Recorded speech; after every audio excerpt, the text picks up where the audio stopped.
ജീവമാതാ കാരുണ്യഭവനുമായിട്ട് ബന്ധപ്പെട്ടും അതിന്റെ നടത്തിപ്പുകാരിയായിട്ടുള്ള ഗിരിജയ്ക്കെതിരായിട്ടും ഓരോ ദിവസവും കൂടുതൽ ഞെട്ടിപ്പിക്കുന്ന വെളിപ്പെടുത്തലാണ് പുറത്ത് വന്നുകൊണ്ടിരിക്കുന്നത്.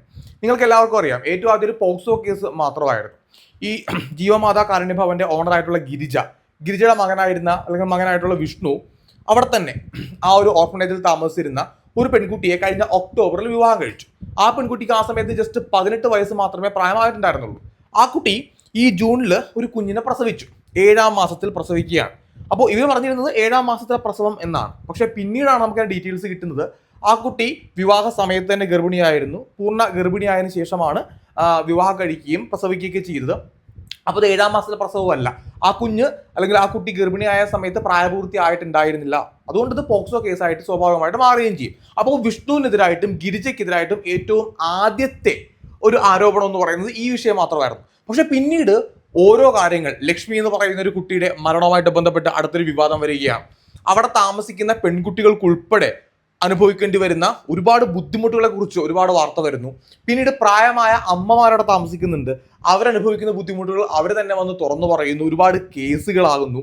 ഇപ്പോൾ ഒടുവിൽ ഈ ഗിരിജയ്ക്കെതിരായിട്ട്, മകനെതിരായിട്ട് മറ്റ് പല ആരോപണങ്ങളായിട്ട് ആൾക്കാർ മുന്നോട്ട് വരുന്നുണ്ട്. ഇപ്പോൾ ഈ ഗിരിജയുടെ ഒരു അയൽവാസിയായിട്ടുള്ള ലേഡി ഒരുപാട് കാര്യങ്ങൾ പറയുന്നുണ്ട്. ഇവരവിടെ നടത്തുന്ന സാമ്പത്തിക തട്ടിപ്പിനെ പറ്റി.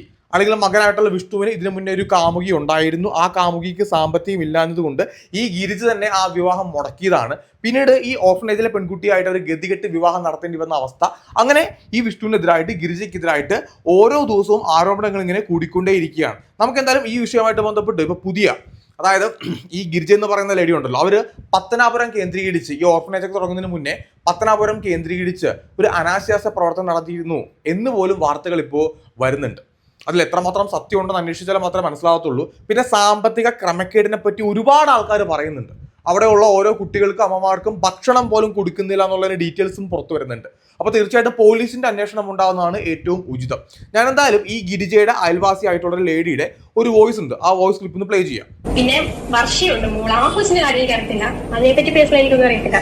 23-24 വയസ്സെങ്ങാണ്ടുള്ള കൊച്ചിന് അത് അങ്ങനെ മോശമായിട്ടുള്ള ഇതൊന്നും നമ്മൾ കേട്ടില്ല. പക്ഷെ ഈ അമ്മയും പോലും ആള് ശരിയല്ല. ഇതിന്റെ ഇടയിൽ സുനിൽ എന്ന് പറയുന്ന ഒരാള് കൂടെ ആള് തോന്നിയ ഇവരന്ന് അവൻ പറഞ്ഞു വർഷേ, അതായത് ഈ അമ്പിളിയുടെ മോളെ വർഷയെ സുനിലിനെ കെട്ടിച്ചു കൊടുക്കണം. ഇവരെല്ലാരും സുനിൽ എല്ലാവരോടും പറയുന്നു ഞാൻ അമ്പിളിയുടെ മോളെ, അമ്പിളിയുടെ കൂടെ ആയിരുന്നു നടക്കുന്നത്. പിന്നെ എല്ലാ രീതിയിലും ഫിസിക്കലി മെന്റലി എല്ലാ രീതിയിലും അവര് ഒന്നായിരുന്നു. അവന് ഒരു 10-33 വയസ്സെങ്ങനെ കാണും. ഈ സുനിലിന് 34 വയസ്സ്, അതിൽ കൂടുതൽ കാണത്തില്ലായിരിക്കും. ഇപ്പം ഇവരെ ഒരുമിച്ചായിരുന്നു എല്ലായിടത്തും പോകുന്നതും, എല്ലാ രീതിയിലും അവർ ഒരുമിച്ചായിരുന്നു. അന്നേരം ഈ സുനിൽ എല്ലാവരോടും പറഞ്ഞു നടക്കുമായിരുന്നു ഞാൻ ഈ വർഷം കല്യാണം കഴിക്കാൻ പോവാണെന്ന് പറഞ്ഞു നടക്കുമായിരുന്നു. ഈ വർഷയ്ക്ക് ഇപ്പോഴത്തെ ഈ കല്യാണം കഴിഞ്ഞ ഹസ്ബൻഡ് അല്ലാതെ അതിന് മുമ്പ് ഒരു എൻഗേജ്മെന്റ് നടന്നായിരുന്നു. ഇവരുടെ റിലേറ്റീവ് തന്നെ, ഇവരുടെ ചേച്ചിയുടെ മോളുണ്ട്. ചേച്ചിയുടെ മോള്, അതായത് ഇതിന്റെ അകത്ത് പൈ വീഡിയോ ഒക്കെ പറഞ്ഞിട്ടുണ്ട്. ഇവരുടെ ചേച്ചിയുടെ കാര്യം മല്ലികയുടെ മോളുടെ മരുമോന്റെ അനിയനോട്ട് എൻഗേജ്മെന്റ് കഴിഞ്ഞു. ഈ അമ്പിളിയുടെ സ്വഭാവം കൊണ്ട് തന്നെയാണ് അച്ഛനൊക്കെ വേണ്ടാന്ന് പറഞ്ഞിട്ട് പോയതാണ്. എൻഗേജ്മെന്റ് കഴിഞ്ഞിട്ട് അവരെന്തൊക്കെയോ ഇതേത്തെ പ്രശ്നങ്ങൾ കാരണം വേണ്ടാന്ന് വെച്ച് പോയാണ്. ഓക്കെ, എനിക്ക് ഈ വോയിസിന് അർത്ഥം മനസ്സിലായി, ഞാനൊന്ന് പറഞ്ഞു തരാം.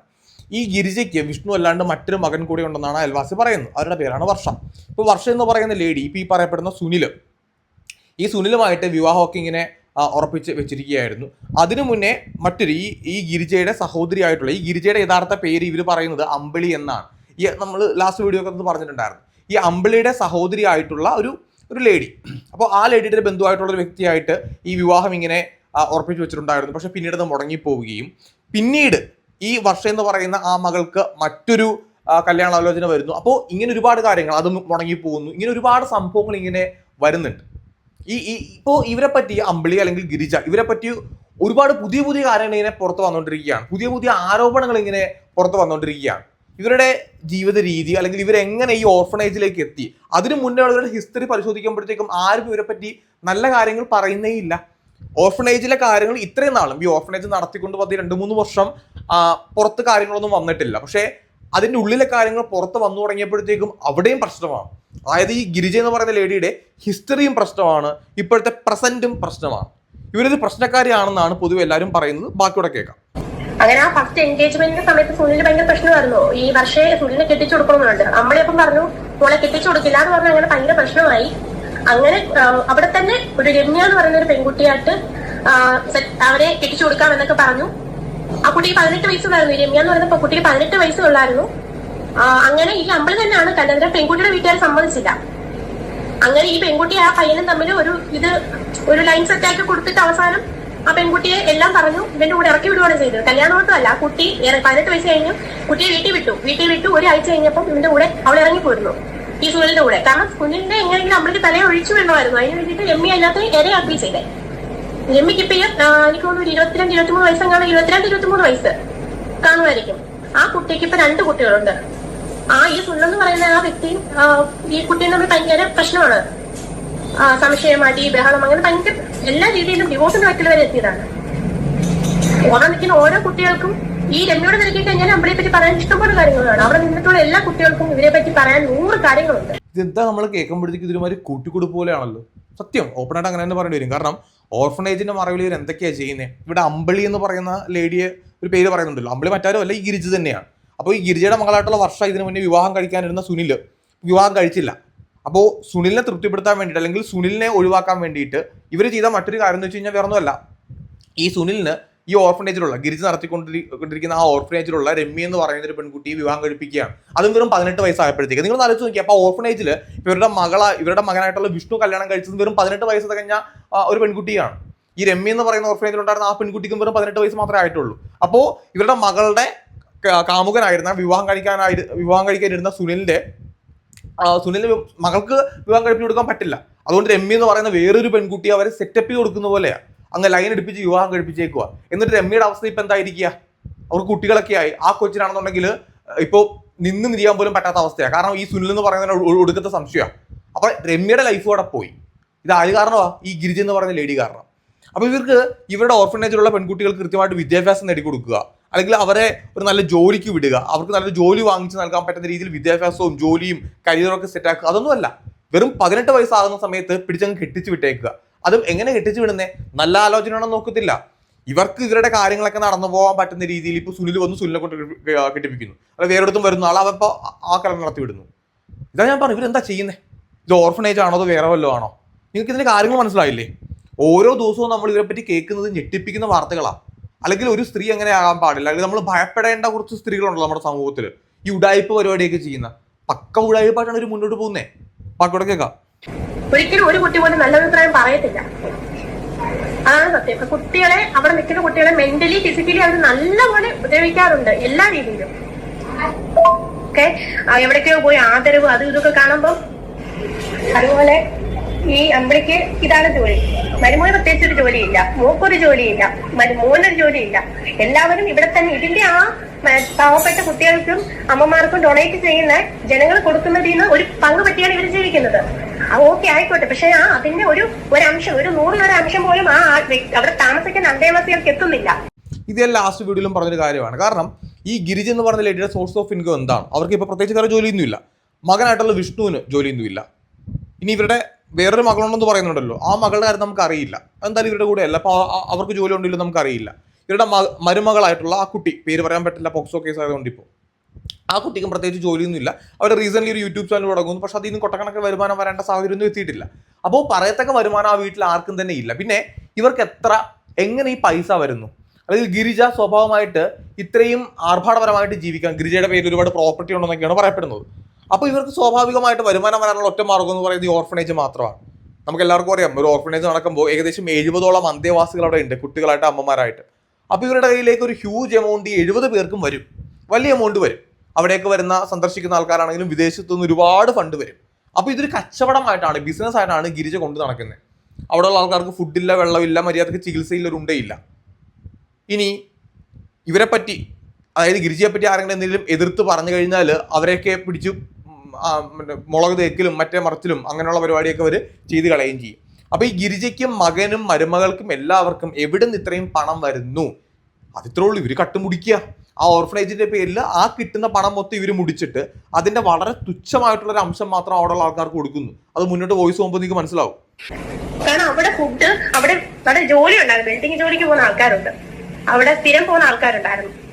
ഇപ്പൊ അവരല്ല, നേരത്തെ സ്ഥിരം അവിടെ എന്ത് ബിൽഡിങ്ങിന്റെ എന്ത് ഗേറ്റ് ആയിട്ടാണ്, ഊഞ്ഞാല് അങ്ങനത്തെ മേലത്തെ റൂഫിംഗ് വർക്ക് അങ്ങനെ സ്ഥിരം പോകുന്ന ആൾക്കാരുണ്ടായിരുന്നു അവിടെ. ആ പൊക്കോണ്ടിരുന്ന ആൾക്കാർക്ക് വീട്ടുകാർ ഫുഡ് കൊണ്ടുവരാൻ പറയും, ഇവിടുന്ന് കഴിക്കൂന്ന് പറഞ്ഞു. അങ്ങനെ ഒരു ദിവസം അവർ ഫുഡ് കഴിച്ചിട്ട് അവര് വന്ന് പറഞ്ഞതാണ്, അവിടെ വെക്കുന്ന ചോറ് റേഷനരി വീട്ടിൽ ഉണ്ടാക്കുന്ന പിന്നെ ഭേദമാണ് കഞ്ഞിയാണോ ചോറാണോ എന്ന് പോലും അറിയാൻ വയ്യാത്ത അവസ്ഥയാണ്. അവർ ആ ഒരു ദിവസം അന്ന് ഫുഡ് കഴിച്ചില്ല, കൈയിട്ട് ഇളക്കിയിട്ട് അവരത് വെച്ചിട്ട് പോരുന്നു. 2 ദിവസം ലൂസ് മോഷനായിട്ട് ഹോസ്പിറ്റലിലായിരുന്നു എന്ന് അവര് പറഞ്ഞിട്ടുണ്ട്. ഇവിടെ ബിൽഡിങ്ങിന്റെ ജോലിക്ക് സ്ഥിരം പൊക്കോണ്ടിരുന്ന ആൾക്കാരാണ്. അവര് പറഞ്ഞ പിറ്റേന്ന് അവര് വീട്ടിൽ ഫുഡ് കൊണ്ടുപോയപ്പോ പിന്നെ അമ്പിളി ചോദിച്ചു, നിങ്ങൾ എന്തിനാണ് കൊണ്ടുവരുന്നത്, ഇവിടെ നിന്ന് തെറ്റില്ലേന്ന് ചോദിച്ചപ്പോ പറഞ്ഞു, എന്റെ ചേച്ചി ഇത് മനുഷ്യര് പറ്റി കഴിക്കുമോ ചേച്ചി ചോർന്ന് ചോദിച്ചു. അയ്യോ അത് ഇവിടുത്തെ അമ്മമാർക്കും പിള്ളേർക്കും കൊടുക്കുന്ന ചോറ്, ഞങ്ങൾക്ക് വെക്കാൻ വേറെ ഫുഡ് ഉണ്ട്, അത് തരാനാണ് ഞാൻ ആ കൊച്ചിനോട് പറഞ്ഞ കൊച്ചു അറിയാതെ ചെയ്തിരിക്കും, നാളെ തൊട്ട് കൊണ്ടുവരണ്ട, ഞങ്ങൾക്ക് വേറെ ഫുഡ് വെക്കുന്നുണ്ട്, അത് നിങ്ങൾക്ക് തരാം. നമ്മളെ സാധാരണ ഓർഫനേജ് എന്ന് പറയുമ്പോഴത്തേക്ക് അവിടെ എല്ലാവർക്കും കൂടെ ഒറ്റ ഫുഡാണ്. അവിടെ താമസിക്കുന്ന ആൾക്കാർക്ക് ഒരു ഫുഡാവും, ഓണറിനും നടത്തിപ്പുകാർക്കും സ്റ്റാഫിനും എല്ലാവർക്കും ഒറ്റ ഫുഡാണ്.